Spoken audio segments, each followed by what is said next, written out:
Àjàṣe ní mí. Mo jáwọ́ òkòkò àgbáyé lọ́jà ìdìbò mẹ́kùn. Àgbà ìṣègùn ní mí. Mo ta ṣìkìtì láyà. Apá lórí kẹ́ má lè pa wá. Oṣù márùn-ún nílàlẹ̀ kó fara gbọ́ta.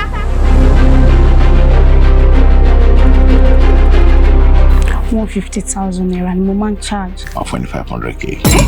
Lọ́gbọ́n tó gbé mi lálẹ́ àná yẹn, 200,000 naira ni mo gbà lọ́wọ́ ẹ̀. Hello for the past 5 days. Ẹ sọ fún mi pé mọ́tò yóò kọ́lé gbèdébí. How? Kí ló ṣẹlẹ̀? Ṣé bá dẹ̀bọ̀ wípé iṣẹ́ yìí kò pé èyí mọ ẹ wá nǹkan mi ṣe náà? Fúnra mi báyìí ni màá delete ẹ̀. Ó jẹ́ fóònù mi. No, màá pàdé sọ́dọ̀. Bá ṣe wà yé, àwa jà ìlólè. Ẹ wá jà mí lólè abẹ wá jà mí lólè abẹ. Fọwọ́ ganú lè bá àwọn aláàfin dípọ̀ tẹ̀. Tá a bá fún ẹ ní ẹ̀yọ̀ kan jẹ. Èmi ló fílọ́fíndà slang lára ẹ̀. Àwọn kíkà bọ́lá. Àwọn ṣùtì o. Ṣùtì kìíní ìjà rẹ̀. Why are you saying pé o fit me? What is wrong with you? You are beautiful. You are good looking. You are presentable. Only manners. Black is beauty. What are you talking about? Ògùn dáfẹ́ dé tàdólé o, káàbọ̀.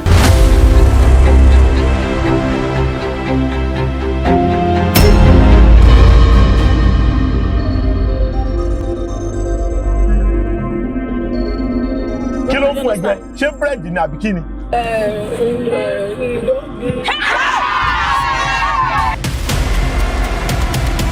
So ẹ fẹ́ kí n di Adétọ́yọ̀ ọba kọ́ máa pè yín ní kí ni? Ọba.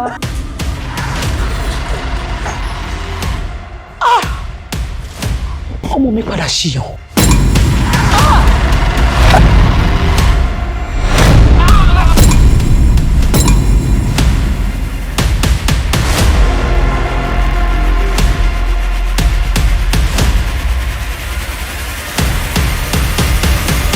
Bọ̀bọ̀ yẹn ó fẹ́ pa mí látọ̀dọ̀ ẹ̀. Bọ̀bọ̀ yẹn fẹ́ run business mi.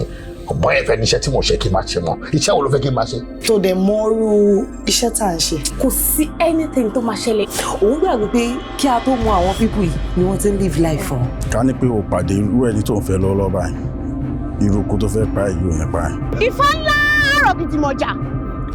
Ìpẹ́ ìpẹ́rí awẹ́kùn lẹ́bẹ́lẹ́bẹ́. Ó ṣe ọmọ. Òjìkùtù faṣọ ikú lákàlàkà.